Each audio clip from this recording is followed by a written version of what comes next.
Okay, I should be recording and we should be good to go. Alrighty. So, I am going to be talking today about the consolidated PBY Catalina. Now, we're going to start with kind of all the basic numbers and all the basic stats about this plane. I will be going over the PBY 5A. It was the sixth configuration of this plane for the U.S. Navy, and it was also the most produced and used plane by the U.S. Navy. So I thought it would be the most appropriate one to choose. Now, empty, this plane weighed 20,910 pounds with a max takeoff weight of 35,420 pounds.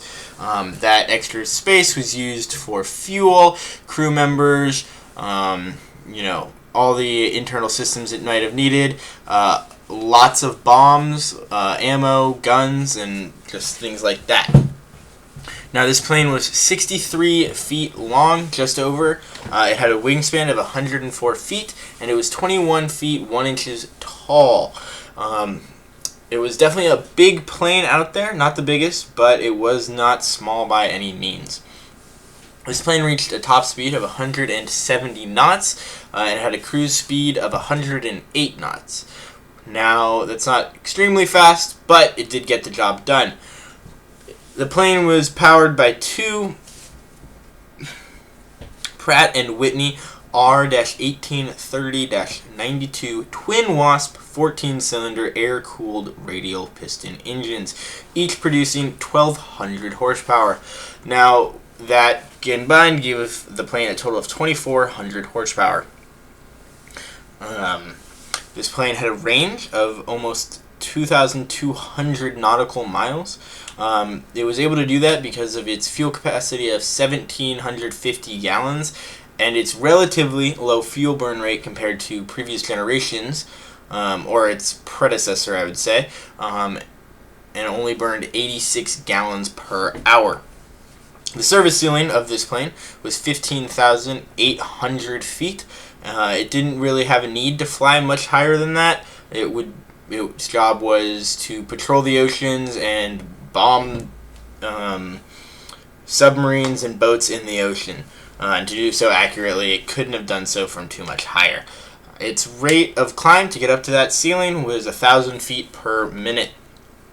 Now, continuing on with some of those numbers, it had 5 different machine guns located within the plane. 3 of those machine guns were 30 cal machine guns, and 2 of them were 50 cals. 2 of those machine guns were located in the front of the plane. 2 of the 30 cals were in the front of the plane, underneath the cockpit in a forward-facing position, and 2 of them were located. The last 30 cal was located in the back of the plane, in the tail, so that it could, shoot anything that was coming up on it. There were the 2 50 cal machine guns. Were located in the blisters on the left and right side of the plane behind the wings. This gave it almost 360 degrees of shooting ability, so anything, from any direction wasn't safe. It was able to hold its own out there, and it was able to drop bombs on anything below it with its max bomb weight of 4,000 pounds. Now, generally this wasn't one big bomb, it was many different individual bombs. They were generally carrying depth charges used to hit German U-boats in World War II. Specifically, they were submarines, so they would have to go into the water and then hit the submarine and hopefully destroy it. This plane was operated by 10 people. Those were gunners, radio, pilots, mechanics, everything you might need to keep a plane like this in the air. Now, where did this plane come from? Its predecessor. So the Catalina's design was based off of the XP-Y1, as you can see to the top right.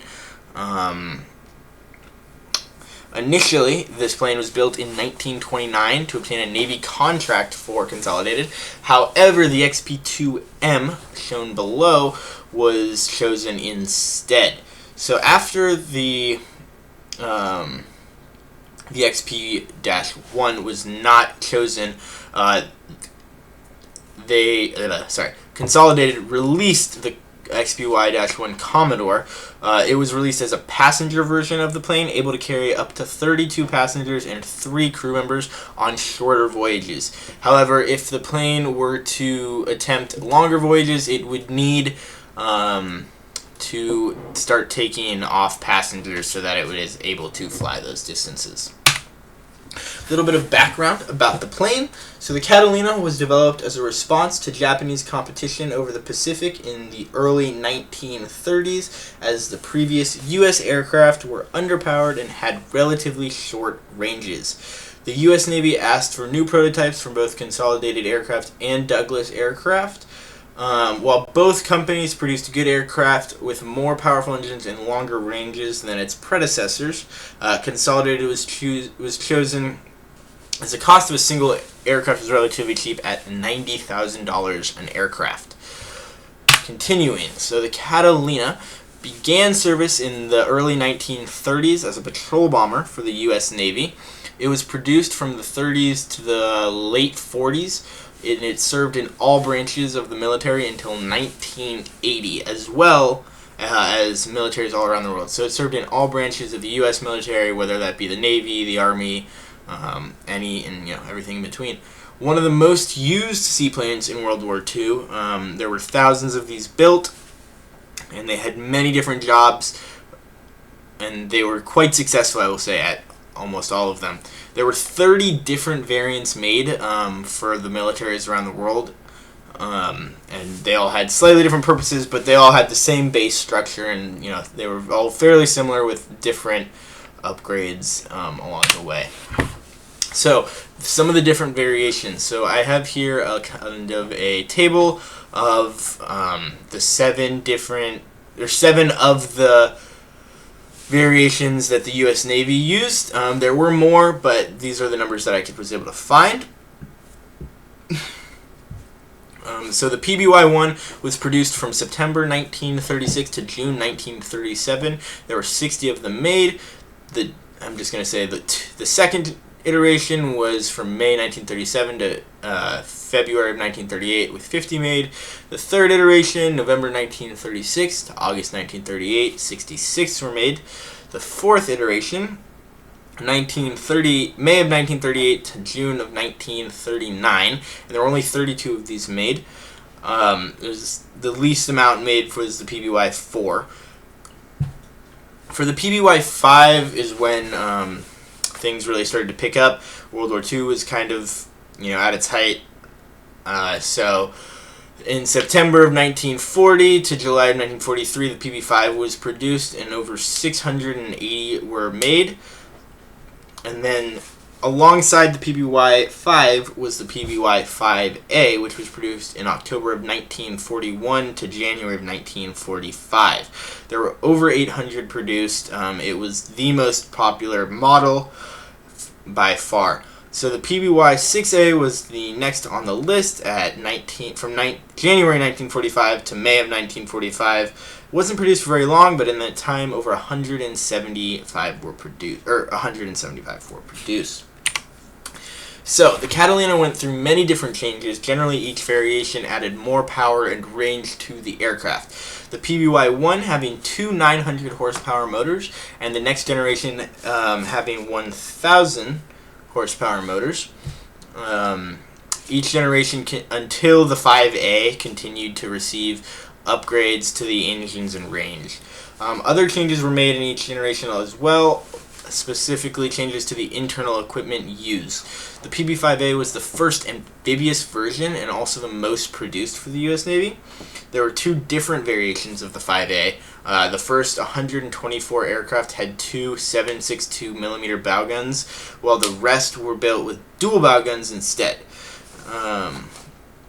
In the PBY-6A, the rudder and fins were elongated to allow for better controls, and as well a radar scanner was added to the top, to above the cockpit. So its military service, how did it serve, what did it do?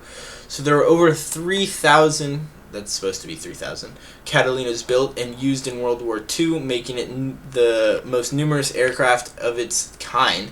Due to its long range and good power and great view of the world around it, this aircraft is well suited for many different jobs. Catalinas were most used as anti-submarine warfare aircraft in World War II, mainly serving in the Pacific and Atlantic Oceans, but also served in the Indian Ocean as well. They were also used to escort convoys of ships and protect them from U-boats, which were German submarines. And by the end of World War II, the Catalinas had sank over 40 German U-boats. So the Catalina was also used for maritime patrol.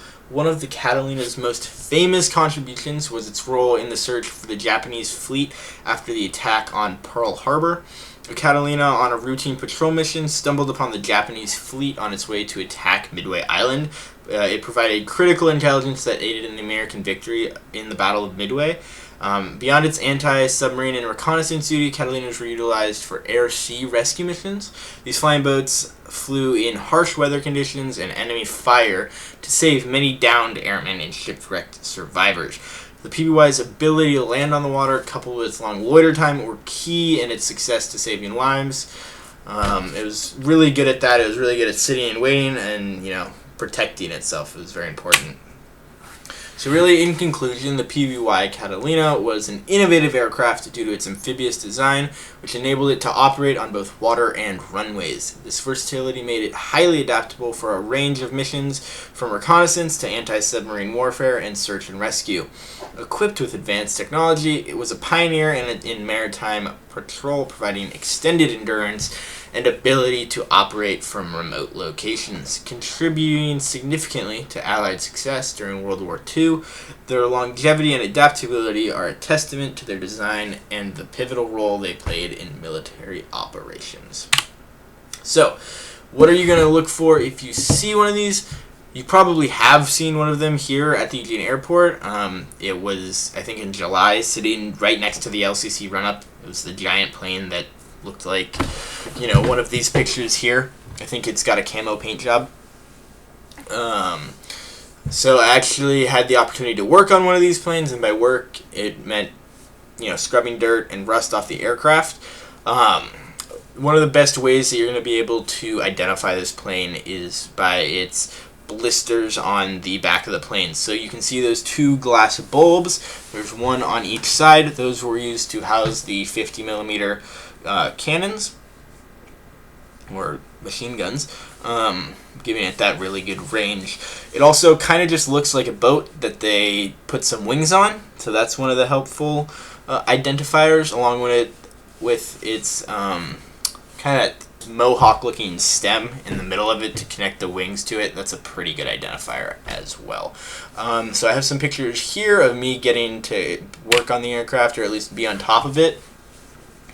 I'm just sticking my hands in the engine. Don't worry, I didn't actually do anything. It flies fine now. And then in the middle photo, I'm actually getting to stand on top of the wings. It was very tall. It's 21 feet up in the air. It feels a lot taller than that. It was a very cool experience. And then on the right there, you can see I was, listening to music and vacuuming dirt, I think, at that point. But it was a lot of fun. It was a very cool experience, and I'm really glad I was able to do that. So, thank you very much for watching.